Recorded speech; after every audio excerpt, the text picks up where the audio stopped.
Moi, la question que j'ai envie de te poser, c'est qu'est-ce que tu peux voir de tes propres névroses, de ce qui se joue au sein de Tilki ? Il y en a plein. Bienvenue sur le podcast Yaniro, podcast dans lequel toutes les 2 semaines, je rencontre un entrepreneur pour discuter avec lui des coulisses de son aventure entrepreneuriale. Aujourd'hui, j'interviewe Sylvain Tillon, CEO et cofondateur de Tilki, une solution de tracking de documents numériques qui permet de traquer si un document envoyé a été lu, par qui et pendant combien de temps. Dans cet épisode, Sylvain revient sur son histoire de serial entrepreneur de sa première boîte jusqu'à Tilki.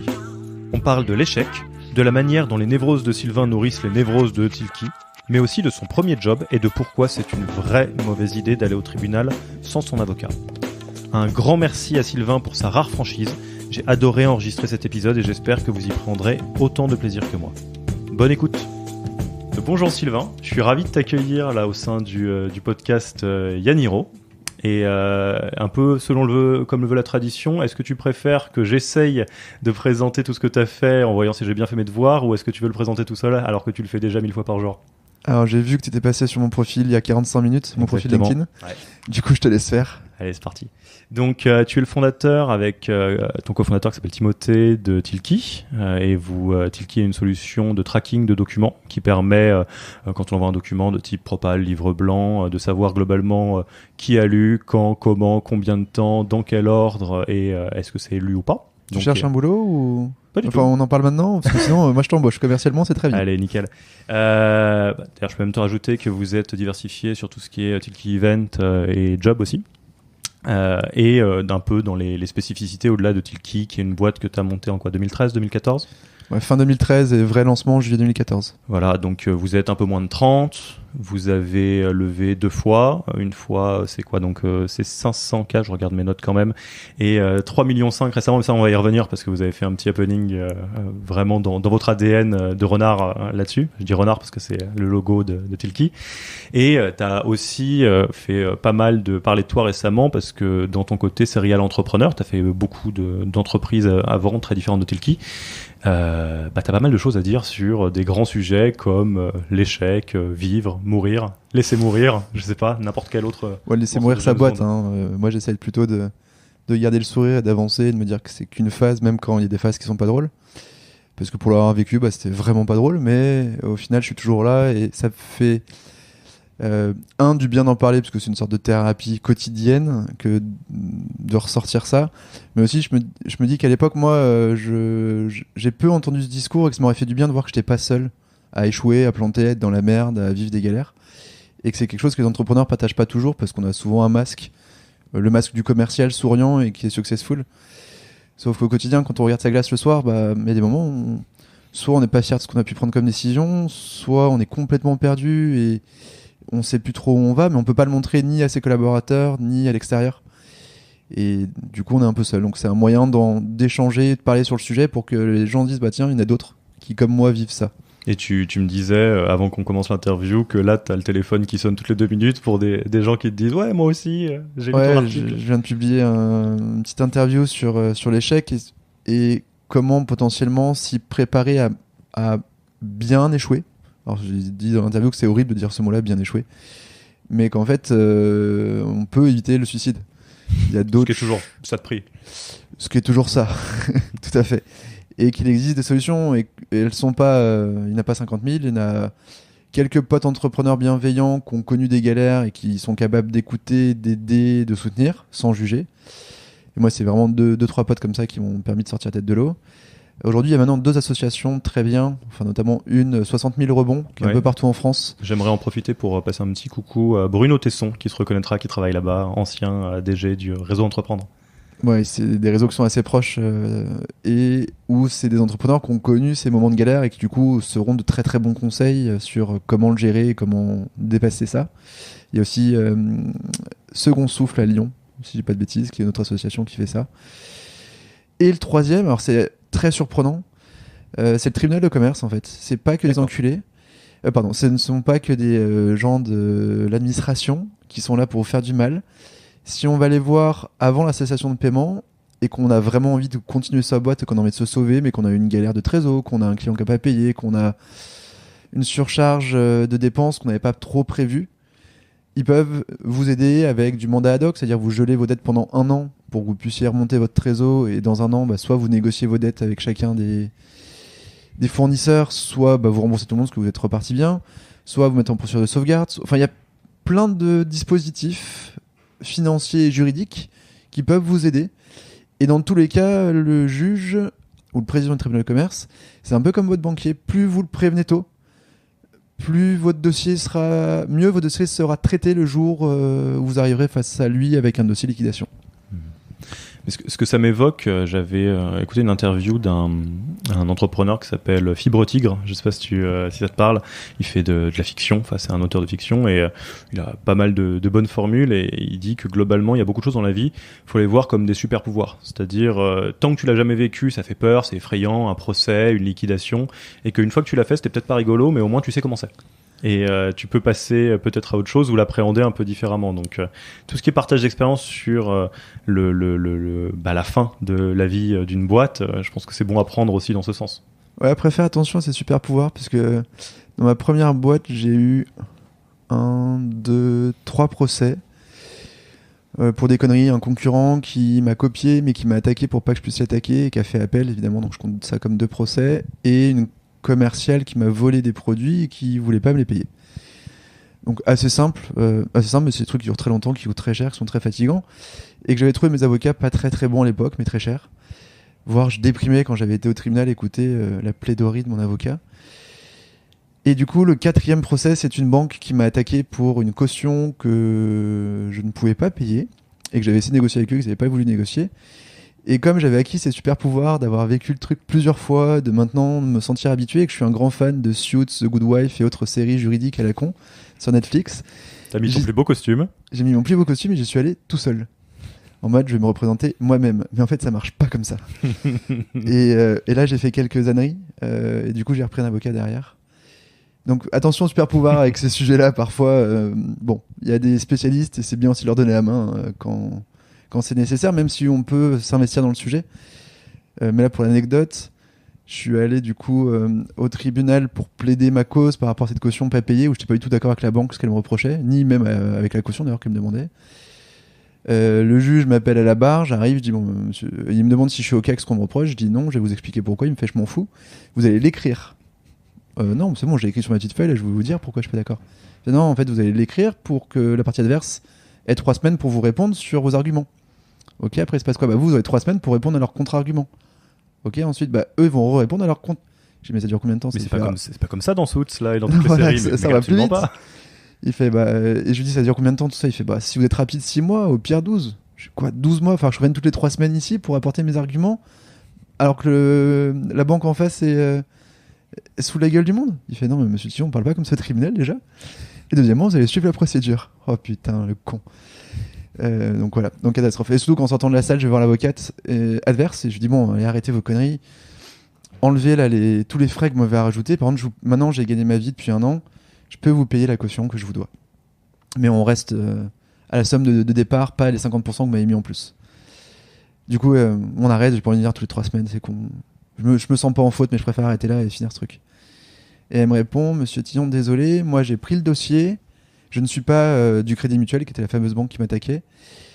Et si je ne vais pas au bout, je ne suis pas payé. Donc moi, je ne veux pas transiger, sauf si vous payez la somme. Je me dis, attendez, madame, en France, c'est pas autorisé normalement d'être payé au success fee sur un procès. Non, mais c'est notre arrangement, c'est comme ça avec la banque. Du coup, monsieur Tillon, soit vous payez les 15 000 euros à la place des 10 000, soit on va au bout du procès. Et qu'est-ce que j'ai fait comme un âne? J'ai prévenu le juge que l'avocate adverse m'a dit qu'elle était payée au success fee, ce qui était illégal selon le code machin, et l'article truc que j'ai été chercher, donc du coup j'ai pris un autre procès pour diffamation. Donc prendre un avocat parfois c'est bien. Ok, mais ça peut servir. Et là j'ai rappelé mon avocate qui m'avait aidé pour ma liquidation, que j'ai croisé en fait par hasard, et qui me dit non mais Sylvain, arrête tes conneries, j'ai entendu parler de toi, t'as été le con lors d'un déjeuner sans être là. Il m'a dit mais c'est qui ce con cause attaquer une avocate face à un juge alors qu'il n'y connaît rien et qu'il a 25 ans? Arrête, stop, n'y va plus, je gère, je la connais, je vais la rattraper, l'avocate adverse, elle va t'enlever ce procès pour diffamation qui était juste pour te faire peur et t'emmerder, et l'autre partie je gère. Et le pire c'est qu'elle a gagné, donc j'ai même pas eu à payer 10 000 euros, donc top.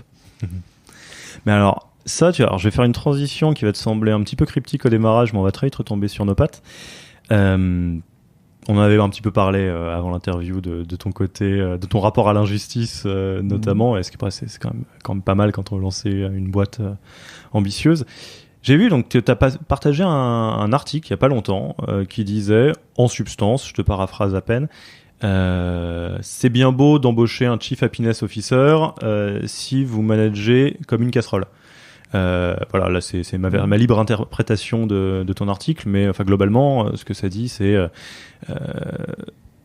faut pas penser pansement, faut déjà regarder ce qui se passe point de vue dirigeant et qu'est-ce que ça crée dans l'organisation. Alors moi, il y a un truc que j'ai découvert il y a pas longtemps, un article que je mettrai les liens dans la référence, que j'adore en psycho d'un auteur assez classique, qui défend la thèse suivante, qui dit les névroses d'un dirigeant, alors névrose assez classique, vont de toute façon contaminer l'organisation. Donc la question, c'est de savoir comment et qu'est-ce qu'on peut faire à partir de là. Donc moi, la question que j'ai envie de te poser, c'est qu'est-ce que tu peux voir de tes propres névroses, de ce qui se passe dans ta tête, qui se joue au sein de Tilki? Il y en a plein. Et j'ai même fait un travail indirect pour les assumer à fond et les annoncer aux candidats qui postulent chez nous. Où je lui donne toutes les raisons de ne pas venir chez nous, parce qu'on est une boîte un peu bizarre. Et par exemple, une névrose, c'est que j'ai un mode de management qui joue beaucoup sur la proximité, sur l'échange un peu informel. Donc j'ai besoin de voir les gens. Donc le télétravail est interdit dans ma boîte. Ce qui est complètement pas moderne comme entreprise. Alors il y a plein d'autres choses, on est moderne, avec transparence des salaires, avec plein d'endroits, d'autres choses, on est flexible, mais le télétravail, c'est quelque chose où je suis pas à l'aise, non pas que je fasse pas confiance aux gens, au contraire, et du coup il y a des flexibilités pour prendre des journées de temps en temps quand les gens veulent faire un boulot et qu'ils préfèrent être tranquilles, mais au quotidien je veux partager avec tout le monde et pas qu'avec ma garde rapprochée des plus anciens, avec n'importe qui, même le dernier stagiaire arrivé, je veux pouvoir passer 10 minutes autour du café, échanger librement avec lui et trouver des idées. Du coup je veux qu'il soit dans mes bureaux, parce que ma névrose, c'est que j'ai besoin d'un ping-pong permanent pour avancer. Et j'ai besoin de confronter toutes mes idées. Ce qui est par contre aussi un souci, on m'a demandé de faire un peu attention, parce que parfois j'annonce un truc comme ça et que c'est pas du tout réfléchi, ni structuré, ni planifié, c'est juste une idée et que j'attends un rebond. Et que du coup, il faut que je fasse attention avec qui je le fais, parce que certains qui adorent faire ce rebond, d'autres qui se plaignent de trucs en pleine face et qui se sentent écrasés par la nouvelle idée, et qu'ils la prennent au pied de la lettre, alors que c'est pas le but. Voilà. Et si demain on faisait un food truck? Quoi? Attends, t'es sûr? Mais j'ai pas du tout signé pour ça. Ou non, mais on discute là.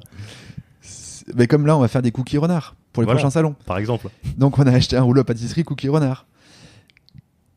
Du coup, je fais gaffe. Maintenant, je sais qu'il y a des personnes dans la boîte avec qui je peux présenter ces idées-là et qui aura moins peur de la réalisation, ou qui aura moins peur de me dire c'est de la merde. Et j'ai besoin de ça en fait aussi.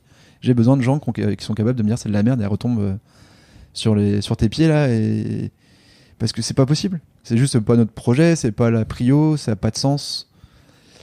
Mais du coup c'est même ce retour là moi qui va me faire avancer. Donc ça c'est une des névroses, ça c'est sûr.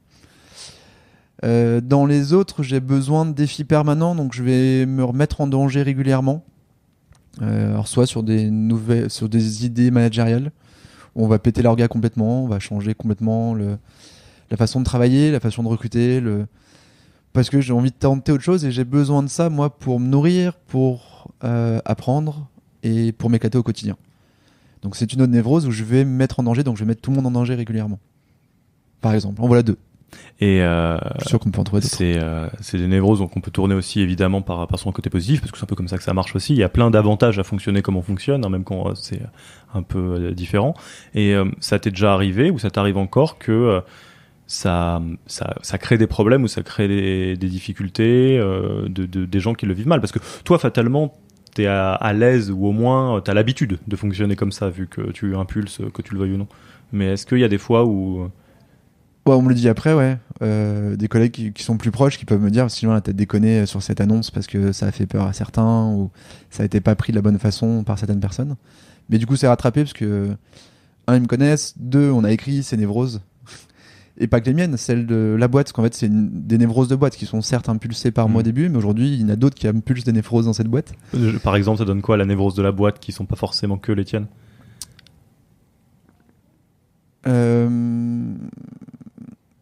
Bon, en fait, il y a une vraie névrose bicéphale où moi, je vais avoir une culture très libérée dans l'idée, et mon associé va avoir une culture très militaire dans son éducation personnelle. Et du coup, il y a parfois des sujets où on chevauche, et ça fout complètement la merde, parce qu'on a deux façons complètement différentes de penser, et d'analyser les choses, et d'organiser les choses aussi parfois. Alors par contre, c'est ce qui fait... Enfin, souvent, ça fait la force, parfois, c'est le bordel, parce que sans vouloir passer au-dessus de moi, ou l'inverse, ou moi passer au-dessus de lui, on peut complètement se contredire. Et ça fout la merde, ça. Mais là, comment vous arrivez à gérer? Est-ce que vous dites, bon bah faut écouter et papa, faut écouter les deux? Il y a en fait il y a un tonton qui a été mis en place pour ça. D'accord, il s'appelle vraiment tonton? Il s'appelle Stéphane, on s'appelle papa en fait, parce que nous deux on s'est pas appelé papa maman avec Tim, mais c'est lui le papa qui est un peu plus sage, un peu plus ancien, qui est un pote de Tim mais qui travaille plus avec moi parce que c'est notre directeur commercial aujourd'hui. Et du coup, qui sait nous parler, et qui nous comprend, et qui sait trouver le juste milieu entre ce qu'on a pu présenter.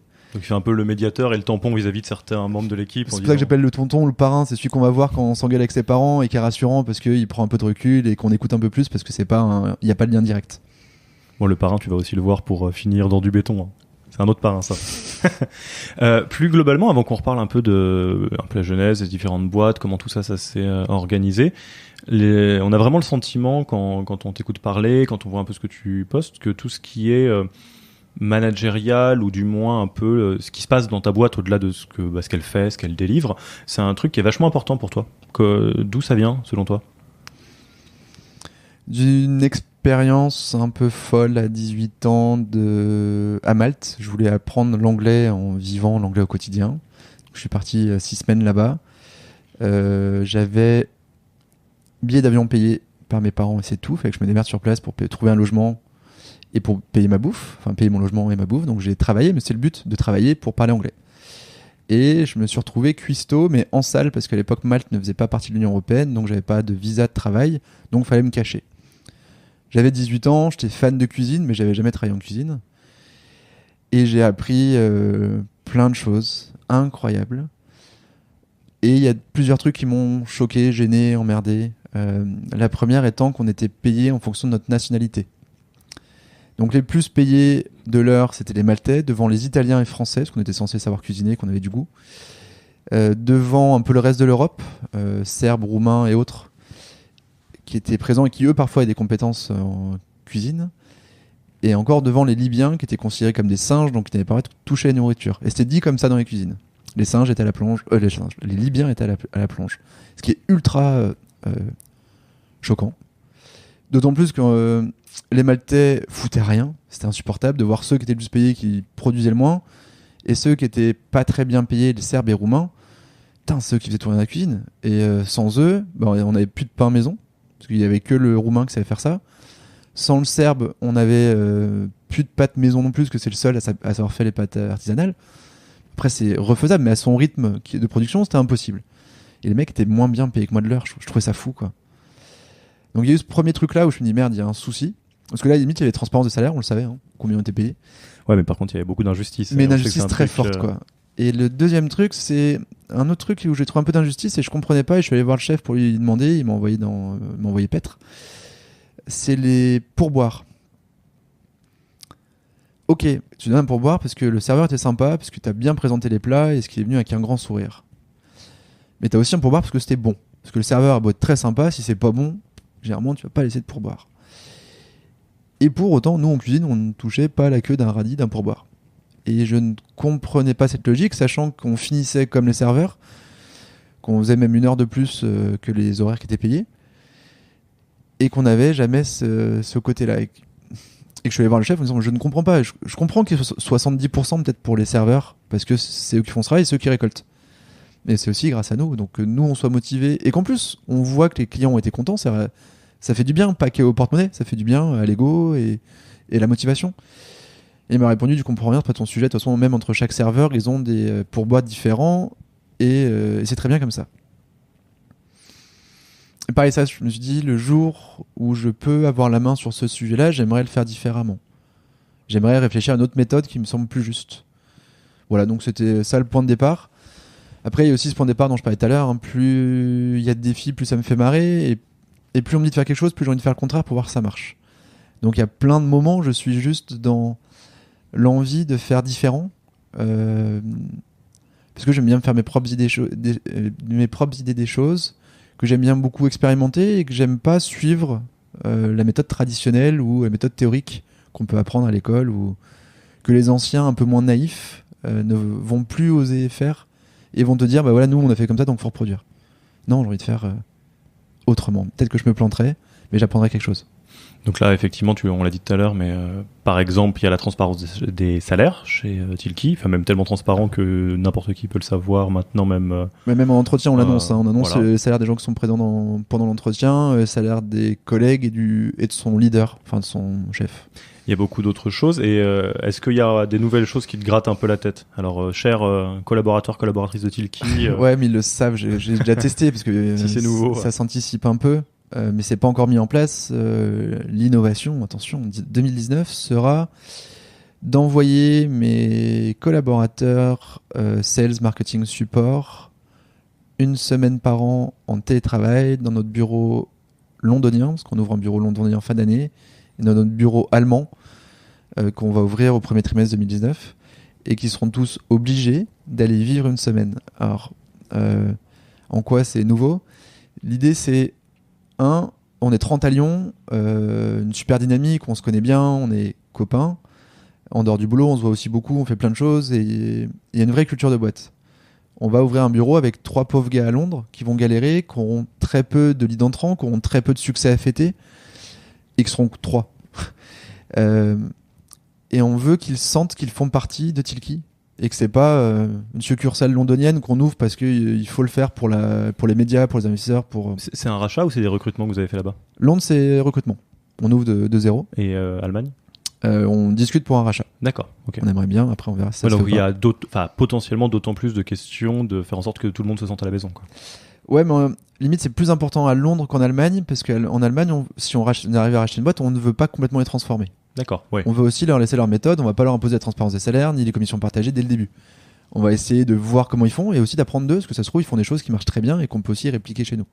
Alors qu'en Angleterre, quand on démarre de zéro, bah faut qu'on écrive l'histoire avec eux. Je veux qu'ils sentent qu'ils fassent partie de la boîte et je veux que mes gars à Lyon apprennent aussi d'eux, parce qu'ils ont peut-être des méthodes différentes pour prospecter, parce qu'ils ont peut-être un cycle de vente différent de nous à Lyon, peut-être parce qu'ils auront une façon d'écrire des livres blancs complètement différente de nous français, parce que c'est pas une question de langue, c'est parfois une question d'adaptation culturelle. Et je veux que les Français le vivent au quotidien, parce que alors ça vient aussi de notre expérience qu'on a raté évidemment. Mon associé est parti vivre 6 mois aux US et un décalage horaire l'enfer, parce que il nous parlait que l'après-midi, et nous l'après-midi si on était en rendez-vous, on ne l'avait pas de la journée, ce qui était chiant. Et 2, ce qu'il nous disait, on ne le comprenait pas. Et on disait non mais attends, mais t'es con, ça marche pas comme ça. Sauf que c'est lui qui était là-bas. Ouais, c'est lui qui avait raison, mais raison. C'est lui qui était sur place, ouais. Mais c'est lui qui observait, sauf que ces observations, on n'arrivait pas à les entendre parce qu'on ne les vivait pas. Et parfois, c'est dur de... quelqu'un qui te dit va à Moscou actuellement, il fait 42 degrés, donc prends que des shorts et t-shirts, peut-être prendre un pull quand même, tu dis c'est quand même Moscou. Alors qu'en fait, c'est le mec qui est là-bas qui dit ça, donc bah là, c'était un peu cette idée-là, quoi. C'est qu'il avait beau nous dire aux US, si on n'est pas intégré dans Gmail et dans Salesforce, on ne peut pas bosser. On disait, mais attends, en France, tout le monde nous le demande, mais on arrive à bosser quand même. Ouais, sauf qu'aux US, on ne crée pas une boîte sans un CRM. En France, avant de se poser la question d'un CRM, souvent, il y a plusieurs années et plusieurs dizaines de millions d'euros de chiffre d'affaires qui se sont passés. Là-bas, vraiment, on crée sa boîte from scratch en tant que freelancer avec Salesforce ou avec un CRM type Pipedrive, NoCRM ou un autre. Du coup, ils veulent que toutes les données soient dans leur CRM. Et pas dans Tilki, dans le CRM, dans Gmail, dans machin, dans le truc. Et ça, vraiment, c'est quelque chose que, du coup, je suis allé passer pour vous, ouais. un mois là-bas. Et à partir du moment où tu l'entends 3 fois et que tu vois comment s'organiser ces jeux chez eux et comment ça marche sur l'ordinateur du prospect, on change la roadmap et on met en priorité l'intégration dans Gmail. Mais tant qu'on l'avait pas vécu, on réagissait moins vite, évidemment. D'où c'est ça qu'on veut éviter aussi. Que les Anglais nous disent, non, chez nous, ça marche pas comme ça. Il faut faire plus de... par exemple, en Allemagne, a priori, le business se fait beaucoup sur des salons. En France, c'est moins vrai. On ne fait quasiment plus en France des salons. Et si on leur dit, non, le salon, c'est mort, de toute façon, ça va crever. c'est peut-être bête de leur répondre comme ça alors qu'ils fonctionnent différemment. Donc on veut le vivre et on veut que ce soit un collaborateur de chez nous qui dise non Sylvain là, il te dit ça mais moi je l'ai vécu ce salon l'année dernière, il est ouf, il y a plein de prospects, faut qu'on y aille. Et c'est sûr que c'est un de mes collègues qui me le dit, ce sera encore plus puissant qu'un Allemand qui va galérer en termes de chiffres, qui va mettre du temps et qui va chercher à trouver plein de solutions pour que ça aille mieux, mais pas toujours les bonnes.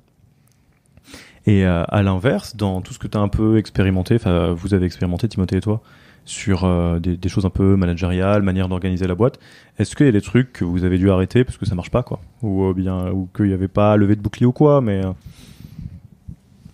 Ouais, sûrement.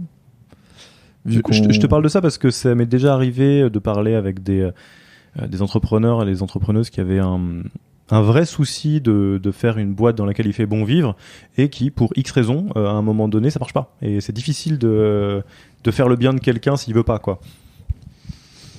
Bah, par exemple, on m'a demandé d'un peu moins surcommuniquer lors des petites réunions du lundi matin sur des idées et de les faire passer au travers de filtres avant de les communiquer à tout le monde.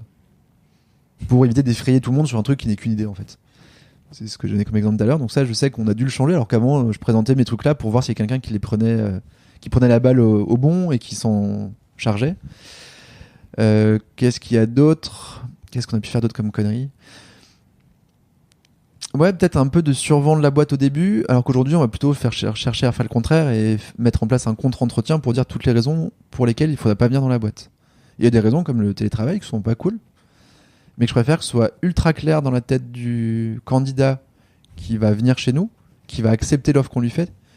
Parce qu'il y a un travail de sélection des deux côtés, mais moi j'aime bien que le candidat soit un peu honnête en disant je déteste faire ça et ça là-dessus je suis mauvais, plutôt qu'il me dise qu'il est bon partout et qu'on se rende compte au quotidien que ça va pas.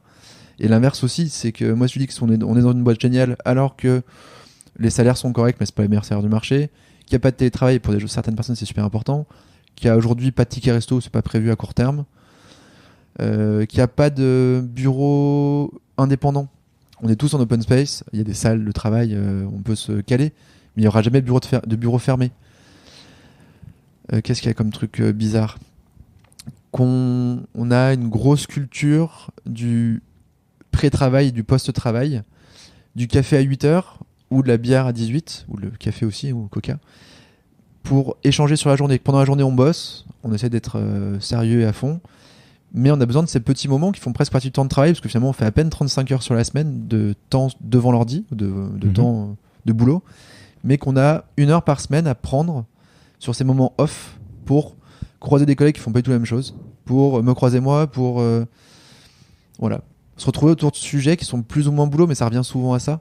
Et c'est là qu'on a eu nos meilleures idées, en fait. C'est dans ces moments off et on les cultive.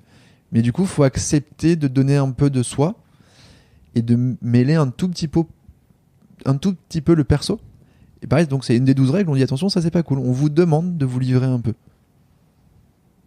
Alors, vous pouvez refuser, j'entends. Parce qu'il y a des gens qui aiment pas ça. D'autres qui veulent absolument pouvoir voir leurs collègues un peu en dehors du boulot parce que c'est important pour eux que ce soit des gens qu'ils estiment, mais voilà, chacun sa méthode. Mais du coup, nous on a assumé notre méthode pour qu'il n'y ait pas de déception chez les nouvelles recrues.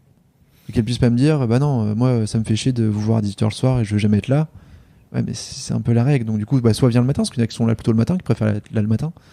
Mais si tu veux vraiment pas nous voir et que tu veux juste faire tes 35 heures pile,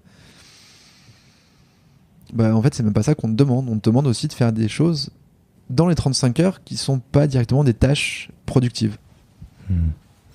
Et est-ce qu'il n'y a pas un petit côté conflit intérieur des fois sur cette question du pro du perso, parce que c'est une grosse question quand même dans le milieu startup et c'est pas une question très facile, parce que je me souviens très bien qu'on avait parlé du fait il y a ce que tu dis où c'est important de se connaître entre collègues et de se livrer un petit peu, d'être pas juste là pour faire son boulot, et qu'en même temps tu avais toi-même des règles assez bien établies sur comment tu sépares ta vie pro et ta vie perso, notamment dans ta vie sentimentale, pour assurer que il y a des frontières assez clean. Ouais, après ça n'empêche pas que mes collègues connaissent ma vie perso, mais que par contre celle-ci je ne l'affiche pas sur les réseaux sociaux. Je suis pas écrit comme étant en couple, je suis pas écrit comme étant jeune papa, rien, ça n'apparaît nulle part, à part dans cette interview. Mais du coup, elle sera plutôt diffusée à titre pro. Mais voilà, c'est pas un truc dont je parle ou que j'affiche, parce que déjà je trouve que c'est assez inintéressant. Qu'en plus, j'avais cette vraie peur, mais même vis-à-vis des copains, qui d'ailleurs, c'est parfois était fondée, qu'on ne me parle que de ça, que du fait que je deviendrai papa un jour, et que c'est pas que moi, enfin que moi, c'est pas que le fait que je vais être papa. J'ai aussi d'autres choses, genre que tu me parles de mes hobbies, de mes restos, de mon boulot, et que tu passes la soirée à me parler de comment je vais accueillir le gamin qui arrive. Ouais, ça va 5 minutes quoi, mais en tout cas, je ne veux pas être dans ce type de case-là. Donc du coup, voilà, c'est pour ça que ce truc-là, je les partage peu. Après, chacun vit sa vie. Il y a des collègues qui n'ont jamais présenté leur conjoint et on s'en fout, chacun fait ce qu'il veut. D'autres qui les ont présentés très vite parce qu'ils sont les bienvenus lors de nos soirées ou de nos événements, certains événements entreprises. Là, chacun fait ce qu'il veut. Mais c'est plus, toi, limite, en plus, on veut presque pouvoir t'aider si t'arrives à une galère aussi. On voit que quelqu'un ressent que tu vas pas bien, on va pas te laisser aller pas bien. Enfin, c'est con. Quitte à te dire, mais rentre chez toi, va gérer tes merdes. Mais du coup, il faut qu'on le comprenne un peu. Et pour le comprendre un peu, il faut qu'on te connaisse un tout petit peu. Je demande pas à connaître ta vie. Je demande à comprendre les signaux que tu m'envoies. Voilà. Et qu'est-ce qui te... Je vais pas trouver le bon mot, mais qu'est-ce qui te gratte dans le fait qu'on puisse potentiellement te considérer que sur un aspect de toi-même? Alors, je vais pas rentrer plus en détail dans le côté jeune papa, mais je pense à ça parce que c'est un sujet aussi d'entrepreneurs que je rencontre sur ouais, mais moi j'ai pas envie d'être juste le start-upper avec des Stan Smith, quoi. Et je parle vraiment pour toi, là. Je fais le parallèle avec le côté de n'être que ton boulot, quelque part. Mais... Ouais, mais en fait, moi, je suis un homme sandwich. Donc, si, moi, je me suis créé cette image de n'être que le taré serial entrepreneur qui a créé Tilki et qui se déguise en renard. Et je veux pas qu'on aille me chercher sur autre chose, en fait. Ça me va bien d'avoir un personnage public. Voilà. Donc, au contraire, moi, je suis très content qu'on ne me voit que comme ça. Et... Bon, par exemple, là, sur la dernière interview, sur celle-ci où tu vas me faire parler un peu plus, une autre journaliste m'a posé des questions un peu cool, ça m'a fait plaisir, pour une fois qu'il sortait un peu des sentiers battus, ou du coup qui m'a demandé mes prochains rêves. Alors j'expliquais que un de mes prochains rêves serait de racheter une entreprise dans la fabrication de poêles et casseroles. Je suis fan de gastronomie et une même pièce de bœuf dans une poêle Seb ou Tefal ou dans une poêle Mauviel ou Cristal, ça n'a pas le même goût. Vraiment. Mais le même morceau que tu as coupé en deux et tu as cuit pareil. Et pourtant, ça, on le sait peu, c'est peu valorisé, alors qu'aujourd'hui, tous les grands chefs dans les grandes cuisines utilisent ces ustensiles qui sont accessibles au grand public. Et j'adorerais travailler sur le marketing d'un produit comme ça. Et pas que pour la France, pour le monde entier, parce qu'on est vu comme un super beau pays de la gastronomie, mais on met très peu en valeur ce qui permet de la préparer. Et j'adorerais travailler là-dessus. Et de refaire du produit industriel, qu'on touche, pas que du digital. De travailler avec des équipes qui m'ont pas choisi aussi, ça c'est un autre défi que j'aimerais vivre un jour. Aujourd'hui j'ai toujours créé mes boîtes from scratch, donc j'ai choisi les gens avec qui je voulais bosser. Là c'est de dire tu arrives dans une boîte où limite t'es le méchant, donc bonjour, on fait pas de télétravail, ouais tu vas voir. C'est ça. Non mais du coup tu dois aussi accepter derrière qui existe déjà, de trouver un moyen de transformer les gens sans les violer, ou de transformer ou de les faire avancer à ta façon aussi, avec tes névroses toujours. Mais voilà, ça c'est un défi qui pourrait me plaire. Et du coup il m'a posé ces questions là, donc j'ai raconté cette histoire. Mais c'est aucun projet à court terme parce que j'ai Tilki, je suis engagé à 200% et j'ai pas le droit de faire autre chose. 2, du coup, j'en ai pas envie de faire autre chose pour l'instant, mais ça m'empêche pas de voir des choses qui m'éclatent autour et de me dire tiens, un jour, si je pouvais faire ça, ça m'éclaterait. On a parlé de pas mal de choses et on n'est pas en fait parlé du tout de ton histoire, etc. Mais il n'y a pas d'obligation, de toute façon, on fait ce qu'on veut ici. Moi, il y a un truc sur lequel j'aimerais bien t'entendre, c'est l'histoire de ton histoire en tant que serial entrepreneur.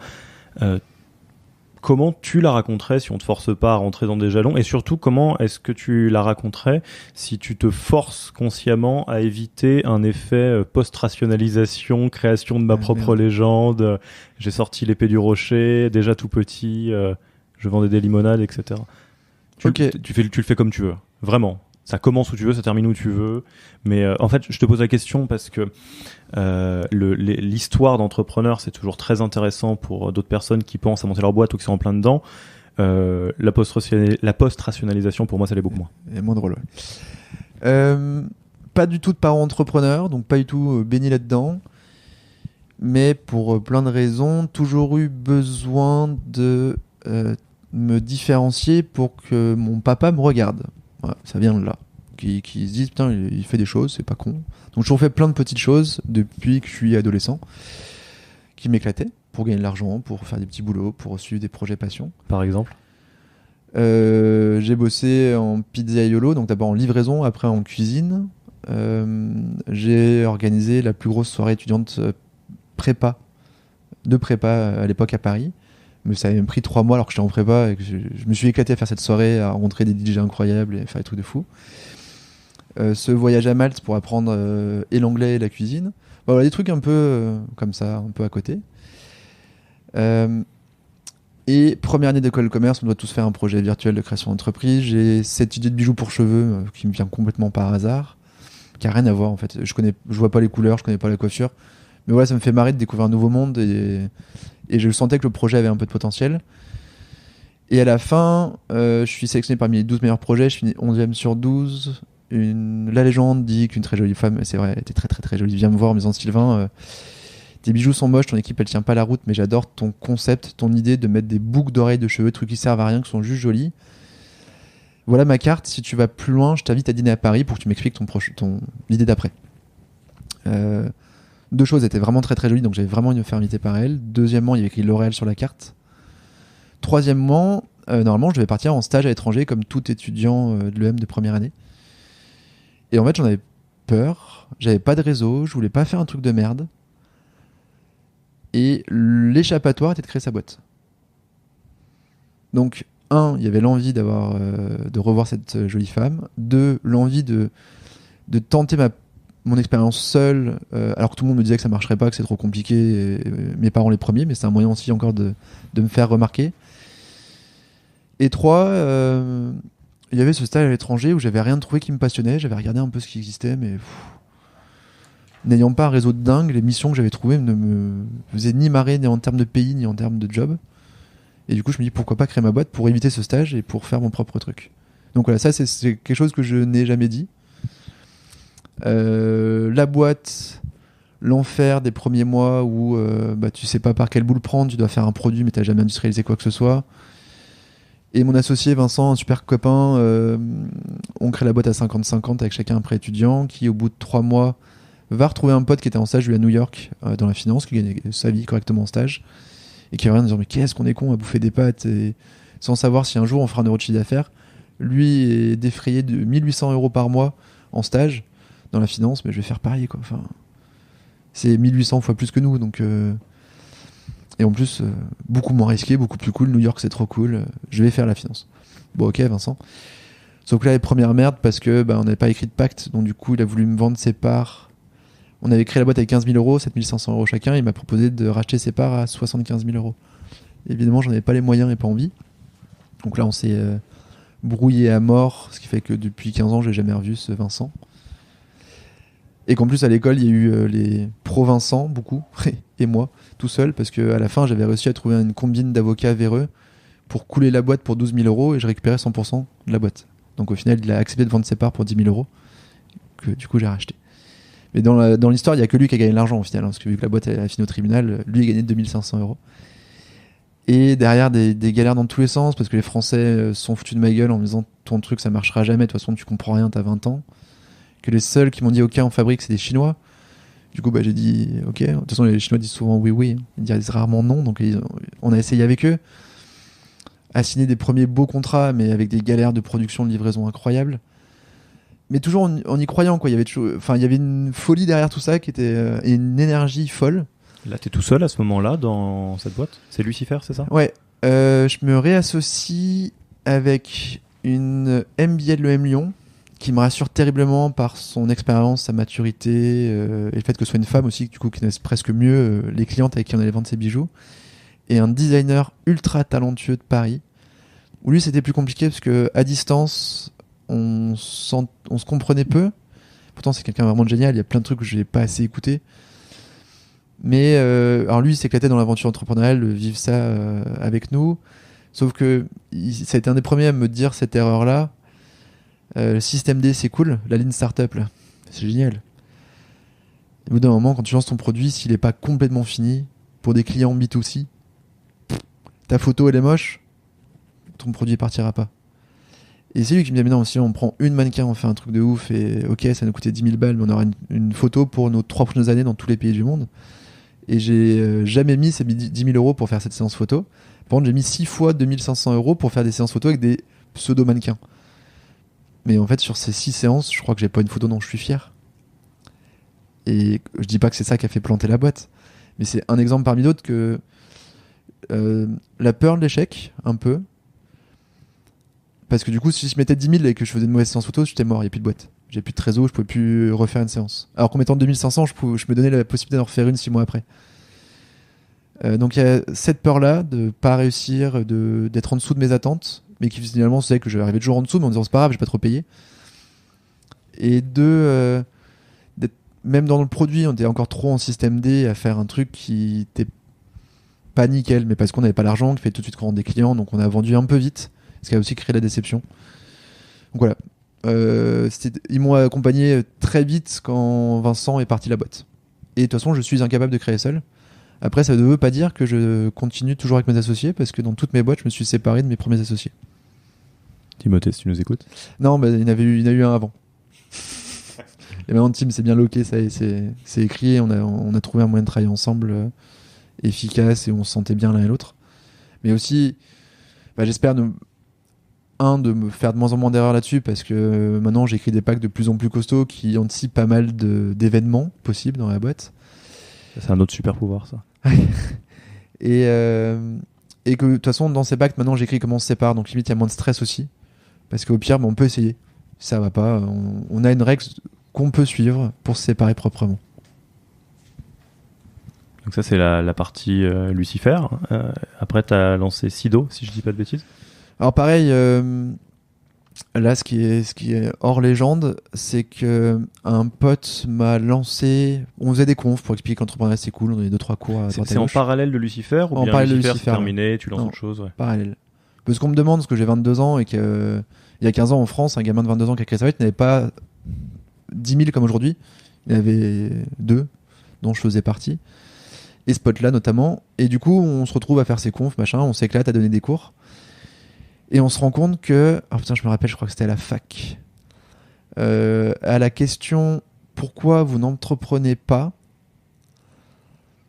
la réponse est « Parce qu'on nous a dit que c'était mieux d'être fonctionnaire. » Et tu dis « Waouh, on part vachement de loin. » Si tu as ce modèle de pensée depuis l'école, depuis toujours, et depuis tes parents, il y a un truc qui a raté, parce que même si tu as les compétences et l'envie, tu ne t'autoriseras jamais à le faire. Et du coup, il faut qu'on t'explique qu'en fait, mener ses projets, c'est aussi mener sa vie. Et que c'est pas autant créer une boîte, c'est créer une asso, c'est organiser ton voyage, c'est un peu prendre sa vie en main pour choisir ce qui, en tout cas, ou créer ce qui va se passer après. Et on écrit une bande dessinée pour les collégiens. Enfin, c'est mon pote qui démarre là-dessus. Il trouve un dessinateur talentueux, incroyable. Il m'envoie les premières planches. Waouh, c'est fou. Sauf que ce pote, il a la fâcheuse manie d'être un adepte du 80-20 et qui va faire 80% du boulot, qui prend 20% du temps, mais les 20% du boulot qui reste un peu chiant, qui demande 80% du temps, ça l'emmerde. Une fois qu'il a conçu l'idée jusqu'au bout et qu'il la voit dans sa tête, il est prêt à l'abandonner. Et il montre ça. Je dis non mais t'es con, mais faut aller au bout de ce projet, quoi. C'est ouf comme idée, c'est génial comme format. La BD, ça plaît aux gamins. On a trouvé un bon format où la BD reste bien une BD et à côté du texte intelligible et marrant à lire. Je le fais avec toi. Donc ça, c'est en parallèle de Lucifer et ça démarre en 2007. On gagne des concours aussi sur cette BD. Et 2008 est une belle année pour Lucifer, mais on devait failli se faire racheter, on s'est fait enculer. Au niveau équipe, on commence tous à souffrir de peu se payer, de toujours galérer avec le moindre euro où on doit faire attention. L'international, on s'est planté. Tout ce qui est notre R&D, on peut plus la sortir parce qu'on n'a pas le cash pour la sortir. On sent que ça tend un peu. Et de toute façon, septembre 2008, octobre 2008, c'est la crise grecque qui arrive. Et en fait, avec un impact incroyable sur les particuliers où on bossait aussi avec je bossais avec des banques pour la partie bande dessinée qui me disaient, mais nous, il n'y a pas encore de logique à... Non, c'est pas la crise grecque, c'est les subprimes qui explosent. 2011, la Grèce. 2008 les subprimes. Et les banques disent aujourd'hui, il n'y a aucune logique à ne pas investir, mais les boîtes et les particuliers n'empruntent plus et dépensent moins. Donc en fait, dans tous les cas, même s'il n'y a pas de raison, il n'y a pas de vraie crise, on est en train de la créer. Et putain, les coiffeurs qui ont une logique pet analyst géniale, une gestion bon père de famille en tout cas, on dit on n'achète plus rien. On ne fait plus de stock, on garde tout notre réseau pour payer nos salariés, qu'on ne veut pas virer. Et stock, zéro.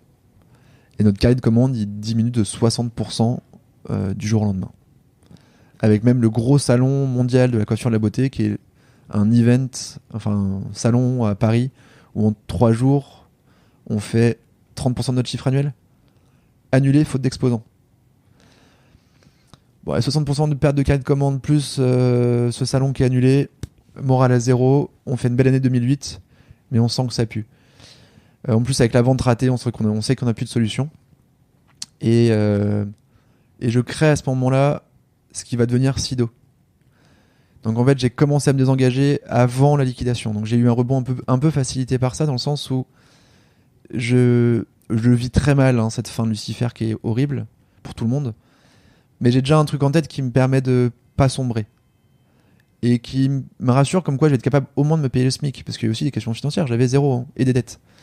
Et j'avais tout mon compte courant que je savais que j'allais perdre. Et qu'au moins me payer 1 000 euros par mois par mes 2-3 cours et interventions, ça me rassurait comme quoi je pouvais continuer à avoir mon appart et manger. C'est peut-être un peu sensible comme question, mais comment est-ce qu'ils le vivaient les autres personnes salariés, qui étaient engagées dans salariés ou collègues toutes les personnes qui étaient dans Lucifer, quand j'imagine à un moment donné ça devenait flagrant que tu as regardé ailleurs aussi. Ouais, mais en fait, je me suis auto-viré de la boîte comme un con au moment du rachat raté. On a été très très loin dans la discussion avec cette boîte et leurs exigences, il y en avait 2. 1, qu'on vire notre nana qui faisait administratif et comptable, et 2, que je me vire moi parce qu'ils voulaient pas un autre chef dans la boîte. Et que pendant les 6 mois de discussion, en fait, j'ai organisé tout pour tout déléguer à mes collègues et pour que je n'ai plus de rôle où je suis indispensable. Sauf que le jour où il m'annonce, le jour de la signature, hein, il m'annonce que c'est plus, il devait me racheter la boîte entre 300 et 400 000 euros. Il me dit c'est plus ça, mais c'est 60 000. De toute façon, ce serait refusé par les investisseurs et autres, que j'avais déjà négocié pour qu'il y ait une petite perte, mais pas trop forte. J'en chiale. J'en chiale pour 2 raisons. 1, je viens de rater une sortie honorable. 2, j'ai plus de job. J'ai plus de bureau dans ma propre boîte. J'ai plus d'espace pour travailler. Et donc, du coup, je suis obligé de revenir un peu, mais je suis presque plus à mi-temps qu'à plein de temps. Donc, je fais acte de présence pour montrer que je suis là, mais j'ai plus de boulot. Et du coup, ça n'a pas été compliqué pour eux parce que ils ont compris que j'avais aussi, vu que j'étais plus payé, que je m'étais viré, sachant que j'avais pas de droit au chômage, pas de droit au RSA parce que j'étais toujours mandataire. Ils trouvaient normal que je m'assure un peu d'argent et qu'ils trouvaient quand même ça cool que je sois là 2 jours par semaine pour aider à faire les colis, pour aider à faire un peu d'administratif. Je sens qu'il y a eu plutôt de la bienveillance en disant c'est comme ça quoi. De toute façon, je voulais pas j'avais beaucoup plus à perdre qu'eux. En tout cas, moi financièrement, j'avais beaucoup à perdre. Du coup, ils savaient que j'allais pas non plus complètement lâcher la boîte, mais ils trouvaient ça normal que j'ai besoin de faire un peu autre chose aussi à côté. Donc ouais, ça a été très cool. Surtout qu'en fait, ce qui est marrant, ils étaient très contents d'avoir ces nouvelles responsabilités et ils avaient pas trop envie que je les reprenne. Ce qui est normal, hein. Et je me sentais pas de leur dire, bon, maintenant je reviens, donc tu arrêtes de faire ça, c'est moi qui reprends, quoi. Enfin, à la limite, tu le faisais mieux que moi, donc autant que je sois plus là. Donc du coup, ouais, j'ai eu cette période de chevauchement qui m'a permis de rebondir, mais ça n'empêche que j'ai quand même été chercher du travail, hein. Parce que c'est pas parce que je me paye 1 000 euros par mois que je pouvais vraiment avoir des projets. Mais c'est ce qui m'a fait refuser les travaux, par contre. Les contrats, qu'on me proposait.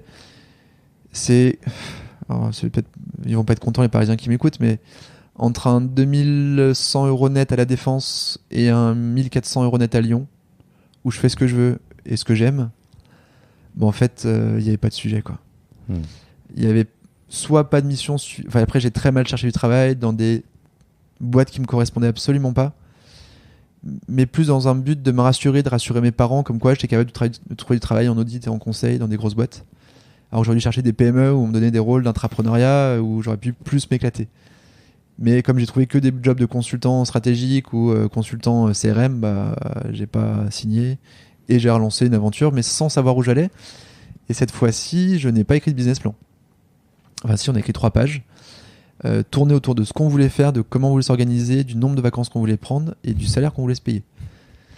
Et à partir de ça, on dit bon, maintenant, qu'est-ce qu'on peut faire pour réussir à concilier tout ça ? On a fait des cours et des bandes dessinées pour démarrer. Et ça a évolué avec le temps. Avec les premiers collaborateurs qui nous ont fait changer en disant ouais, c'est cool la BD, mais ce serait bien du numérique, un peu de la vidéo, parce qu'aujourd'hui, Internet arrive et le papier, c'est cool, mais le web, c'est pas mal aussi. Et donc, on s'est lancé dans la vidéo. Puis dans le jeu, puis dans le serious game, puis dans l'e-learning, puis dans plein de choses. Et ça, c'est Sido. Sachant qu'au bout de 4 ans, la boîte commençait à très bien tourner. On faisait 1 million d'euros de chiffre d'affaires, boîte rentable, en belle croissance. Ce qui est déjà cool. Hein. Et franchement, une boîte qui fait 1 million d'euros, qui paye ses gars, qui paye le dirigeant, et où les gens sont fiers de ce qu'ils font, c'est déjà génial. Ça sert à rien de vouloir faire un nouveau Tesla ou un SpaceX, de faire son petit business et de gagner sa vie, d'être heureux tous les matins, c'est ouf.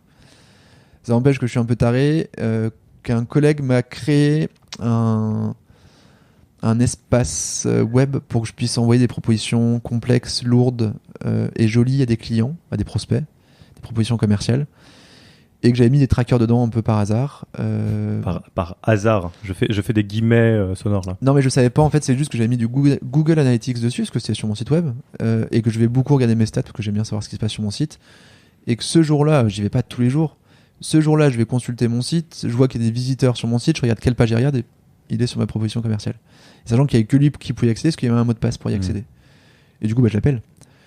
Et évidemment, le client me dit c'est génial parce que j'avais rien compris, donc explique-moi. Et on passe 2 heures au téléphone. Et à la fin, il dit bon, c'est cool, on signe. Et là, je me dis, mais c'est donc c'était ouf. une propale Sido. Ouais. C'est ouf. En fait, c'est ça qu'il faut. C'est pas juste mettre un bel espace pour qu'il puisse regarder les documents. C'est que ça me dise quand il est dessus pour que je puisse le guider, répondre à ses questions, voir qu'il se fout de ma gueule et qu'il prend que mon prix, parce que ça arrive et le client a le droit de faire ça. Mais ouais, je préfère le savoir pour pas lui courir après 12 fois. Et pour pas le faire chier et pour moi pas m'emmerder. Et on démarre un proto de Tilki à ce moment-là, un proto bidouillé pour voir si... Parce que tout le monde me dit que l'idée est pas conne. Au final, il y a peu de gens qui payent le proto. Il y a eu un gros besoin d'évangélisation que j'avais pas imaginé parce que moi j'avais déjà un CRM dans ma boîte, ça me paraissait normal, ça me rassurait en fait. Mais tous mes copains, aucun n'en avait.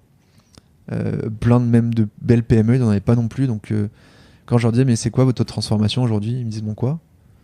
Tu sais, t'envoies combien de devis, t'as combien de commandes ? Ah, mais je suis à 100%. Donc, généralement, ceux qui disent 100%, ils sont à 30, et ceux qui disent 30, ils sont à 10.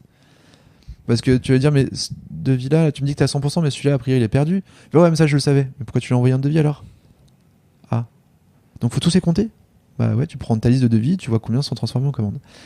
Mais déjà, ça, faut pouvoir le suivre. Et quand on n'a pas de CRM, c'est l'enfer pour suivre ça. Parce que c'est des mails, parce que plusieurs personnes envoient ces mails, et qu'on sait pas où les chercher, on sait même pas... Il n'y a même pas un suivi sur le mail de dire ce mail est gagné et traité.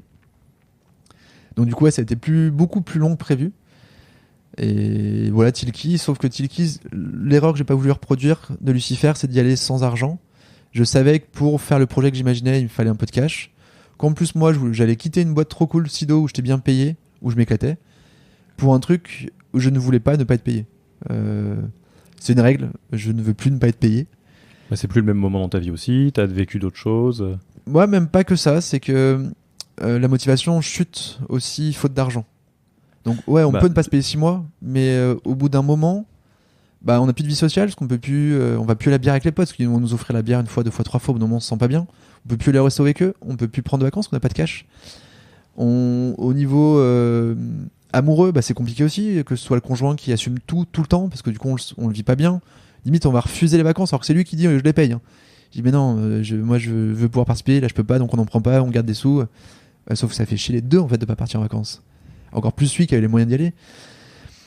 De l'extérieur, c'est exactement le même parallèle d'une autre manière que la photo mannequin à 10 000 euros. C'est que tu peux tirer sur la corde à un moment, il faut pas se mentir, il y a des moments c'est obligatoire, il y a des creux, il y a des machins, mais que ça peut pas vraiment être une fin, quoi.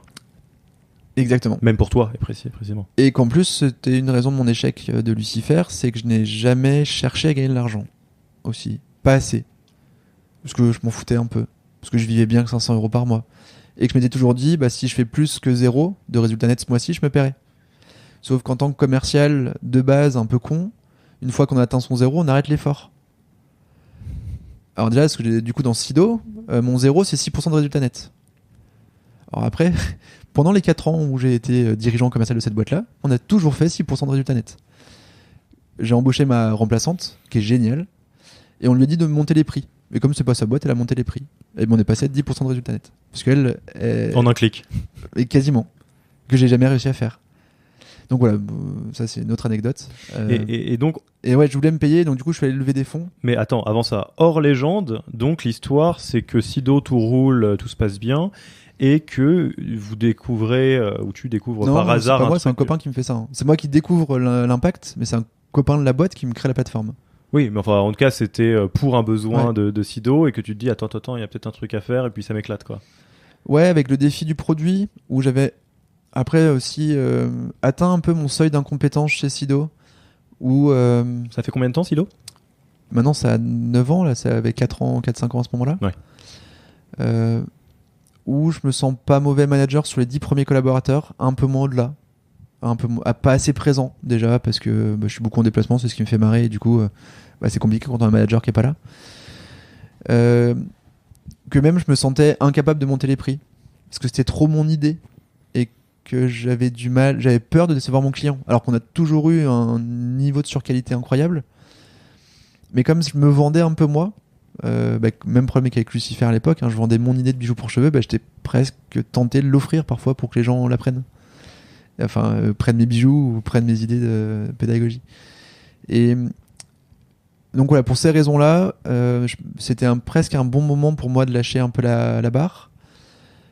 Et aussi, je voulais revivre ce défi du produit que j'avais raté, enfin de Lucifer, des bijoux. Parce qu'aujourd'hui, Tilki, c'est un produit, c'est le même pour tout le monde. Alors c'est un produit numérique, qu'avant c'est un produit industriel, mais je voulais revivre ça avec le côté web qui m'a toujours attiré, avec le côté international qui me manquait pas mal chez Sido, parce que c'est une boîte franco-française qui n'a pas pour objectif d'aller plus loin que ça. Et que je voulais vivre cette aventure un peu start-up folle. Et je voulais limite revivre le côté investisseur que j'avais aussi planté avec Lucifer, parce que j'en avais vu quelques-uns. Et que j'avais pas du tout chez Sido, parce que chez Sido, on a 0 prêt bancaire, 0 dette, 0 investisseur, 0 rien. C'était un autre. J'avais pas le choix, et 2, j'avais pas envie. Mais là, j'avais envie de vivre le truc et d'apprendre de gens. Sido, j'apprenais plus rien. Et là, je voulais me remettre en danger. Limite qu'il y ait des mecs qui me disent quoi faire, même si ça m'emmerde et que dès qu'on me dit ce que je dois faire, je fais le contraire. Mais j'ai presque besoin qu'on m'impulse des choses que j'avais pu chez Sido. Et donc, Sido tourne mieux depuis que je suis pas là. Non mais c'est vrai. Donc ils sont passés à 1,2 million, 1,4 million, 1,5 million les 3 années qui suivaient. Donc super croissance avec plus de résultats que quand j'étais là. Donc naissance de Tilki, on part lever des fonds, bâton de pèlerin. Ouais. On évangélise parce que tout le monde a pas tout à fait compris au démarrage pourquoi c'est bien. Pas de stress sur la levée de fonds parce qu'on avait mon associé et moi chacun notre boîte, donc on faisait ça soirée, week-end et à mi-temps. Donc je continuais Sido encore à l'époque. Et où on se dit on le fera pas sans ça. Si on lève pas de fonds, on le fait pas. Donc du coup, on est un peu décontracté parce qu'on a déjà un boulot, on a déjà un salaire. Et on dit on est prêt tous les deux à quitter notre job pour faire Tilki à 100%, mais que si on se garantit un niveau de vie correct. Et je crois que cette surconfiance a joué dans le fait qu'on a réussi à lever des fonds et où à l'époque, il y a 4 ans, c'était beaucoup de lever 1 million d'euros sur un PowerPoint. Parce qu'on a levé 500 000 en cash et 500 000 en prêt bancaire. Et c'était pas mal, enfin c'était une belle somme en fait, sur un PowerPoint que j'ai diffusé dernièrement sur Madines et qui est dégueulasse en plus. Donc c'est vraiment sur nos gueules à nous en fait. C'est sur mon plantage, qui a généré par exemple des appels de mes investisseurs à mes anciens associés et des anciens clients pour savoir si j'étais un boulet ou quelqu'un qui avait pas eu de chance. Je pense que c'est ni l'un ni l'autre, hein, c'est un autre sujet, mais il y a eu une vérification perso, uniquement de moi, pas de mon associé, parce que lui il n'y a pas eu d'échec.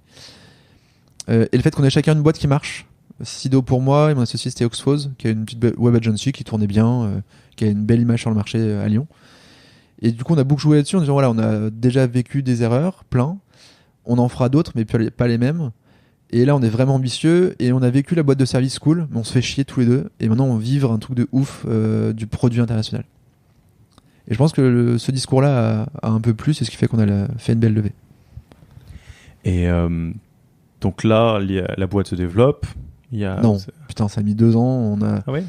Qu'est-ce qui a fait On lance la boîte, on fait déjà 3000 euros de chiffre d'affaires par mois, donc c'est rien, mais on fait un peu de chiffre. Et 2 ans après, on fait 10 000 par mois. L'enfer. Parce que, le produit en fait, a été beaucoup plus complexe que prévu à créer. Tant que c'est de la bidouille, c'était facile, mais dès qu'on voulait le systématiser et l'industrialiser, en fait, ça a été beaucoup plus compliqué que prévu. Avec tous les cas clients, avec tous les types de navigateurs, avec tous les types d'ordinateurs, de téléphones et autres, et dans toutes les langues du monde, et selon les firewalls. Enfin, en fait, on s'est retrouvé dans un truc vachement plus complexe. Et deuxième point, on a fait des erreurs de prod, on a voulu aller trop vite, on est allé aux États-Unis, ce qui était à la fois une énorme erreur et une grande chance aujourd'hui.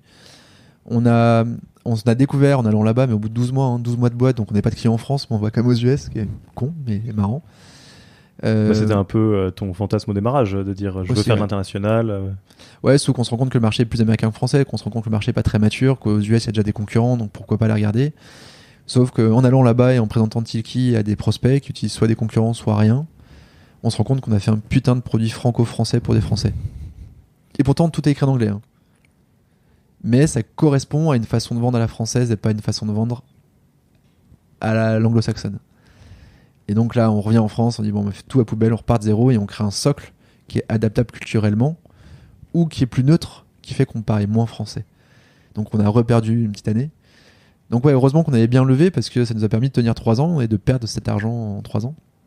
Jusqu'à atteindre l'équilibre, parce que ça c'est un autre objectif. Alors on me l'a un peu reproché, des investisseurs et mes investisseurs, en disant mais pourquoi tu as cherché cet équilibre financier? Si tu l'as atteint, c'est que tu ne dépensais pas assez. Sauf que ça m'a aussi enlevé la pression pour ma deuxième levée de fonds. Parce que au pire, je la faisais pas, ma boîte elle coulait pas. J'avais là des trésors et je rentrais du chiffre. Et du coup, ce qui m'a permis d'être plus cool face à eux et de dire non mais si vous voulez pas y aller les mecs, c'est pas grave, nous on a un projet qui est sympa. La manière dont tu le racontes, j'ai l'impression que les deux levées de fonds, pour des raisons très très différentes, c'est les bonnes négociations dans un souk à Marrakech où t'arrives, tu fais il est joli ce tapis, tu le veux? Je le veux pas. Ouais, c'est pas grave, salut. Non, attends, reviens. Non, enfin, blague à part, un peu comme d'habitude en général, c'est plus facile de prêter à des gens qui peuvent vivre si tu prêtes pas, quoi. Ouais, après, par contre, on n'a pas fait une levée de fonds à 15 millions parce qu'on manquait d'ambition. Clairement, on visait pas de faire 100 millions d'euros de chiffre d'affaires parce qu'on s'est foiré aux US, qu'on savait que nos concurrents, eux, avaient levé 100 millions et que du coup, on ne pouvait pas jouer tout de suite avec eux. Enfin, face à eux, ça ne servait à rien d'y aller. D'où on avait un côté un peu commerçant lyonnais qu'on nous a reproché de dire, on leur a dit, nous, en 2-3 ans, on connaît la route pour faire 10 millions. Au-delà, on l'a pas encore. On l'a pas encore parce qu'il faut que le marché bouge, il faut qu'il mûrisse, mais ça on peut pas l'anticiper, on peut pas vous dire baguette de magie, on sait que le 8 décembre 2019 le marché va être mûr. Non, j'en sais rien. Et que si mûrit, oui, il y a un potentiel à 200 millions en Europe. Aujourd'hui il est pas mûr et pour moi il y a un potentiel à 40. Donc si on prend 10 millions, c'est déjà bien.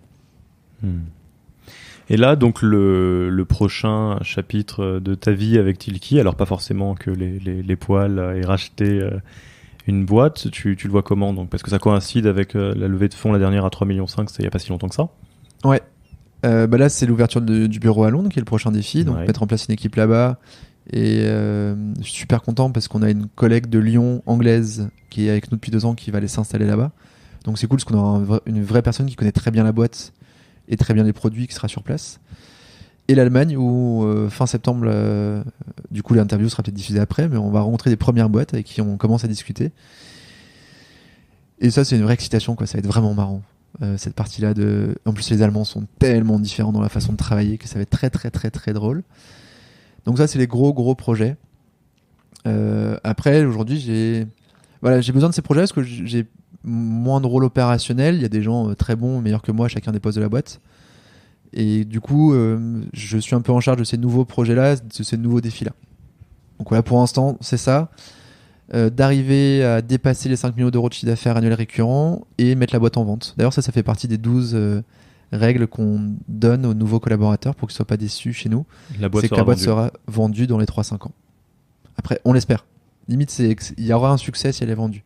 Si elle n'est pas vendue, c'est soit qu'on n'a pas atteint les objectifs, donc elle ne va pas assez vite, donc il faut tenir plus longtemps, soit qu'on aura planté.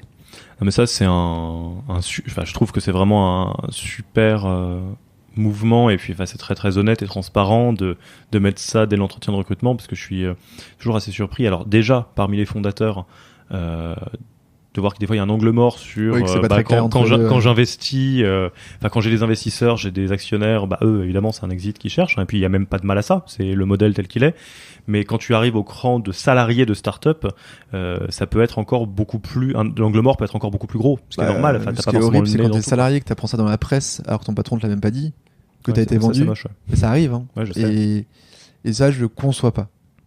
Mais pourtant, c'est presque plus pour dédramatiser le sujet, donc il y a presque un côté marketing de le dire, hein. C'est dire, le jour où la boîte est vendue, vous n'êtes pas viré, au contraire, je vais vous aider à négocier vos augmentations de salaire, à prendre des postes super intéressants, et vous choisirez si vous restez ou pas.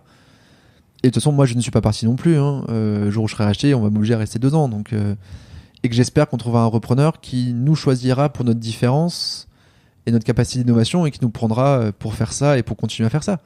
Après aujourd'hui, j'en sais rien, je sais juste que à terme, je serai plus le chef. Et je vous le souhaite d'ailleurs, parce que je pense que la boîte sera encore plus ambitieuse si je le suis plus à ce moment-là. Bon, Sylvain, merci pour tout. On va arriver un peu à la fin de cette discussion, de cette interview. Merci beaucoup pour tout ce que tu nous as dit, et puis accepter de ne pas faire la légende arthurienne où on pourfend des dragons. J'ai une dernière question pour toi qui est volontairement extrêmement floue. Là, maintenant, à l'heure actuelle, pour toi, d'une manière générale, si tu y penses, qu'est-ce qui est le plus important pour toi ? Parenthèse, à ceux qui écoutent, si tu réponds pas, tes enfants, ta famille, etc., on t'en voudra pas. Ça peut être n'importe quoi. Je n'étais pas du tout parti là-dessus. C'était de me lever tous les matins avec le sourire. Si j'ai ça, c'est que tout roule. C'est que j'ai un équilibre qui me va, c'est que j'arrive à vivre mes passions, j'arrive à m'éclater au boulot, que j'ai des défis à venir et que je me sens bien. Voilà. Donc retour au business plan SIDO de je veux gagner temps, je veux faire ça, je veux faire ce que je veux et être content. Ouais, mais c'est ce que je vis aujourd'hui, hein, franchement. Et tant que je le vis, c'est que voilà, pour l'instant, je suis sur la route que je voulais, et pro et perso. Et que si de toute façon, je deviens fou quand j'ai plus le sourire le matin, j'arrive pas à me lever. Autant je peux me coucher tard, autant me lever, c'est l'enfer. Donc si j'ai pas le sourire le matin quand je me lève pas. Donc ouais, pour l'instant, je l'ai. Et où est-ce qu'on envoie les personnes qui nous écoutent et qui ont envie de te parler ou de te dire quelque chose ? Qui n'hésitent pas sur LinkedIn, sur Twitter. Je suis plus dispo en dehors des horaires traditionnels. Je réponds pas au téléphone, mais je réponds tant qu'il y a une trace écrite quelque part, je réponds. Je suis plus à l'aise à répondre à l'écrit, au moins pour démarrer. Après, autour d'un café, d'une bière, bonne bière, c'est possible, belge, wallonne même, trappiste. Et là, ouais, c'est sûr que ou un bon déjeuner, vous êtes sûr que vous arriverez à me trouver. Ok, le message est passé. Merci Sylvain. À bientôt. Au revoir.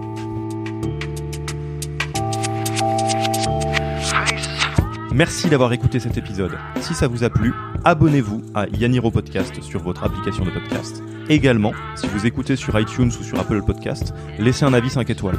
En plus de me faire vraiment plaisir, ces avis 5 étoiles sont la meilleure manière de faire grandir le podcast. Merci beaucoup et au prochain épisode.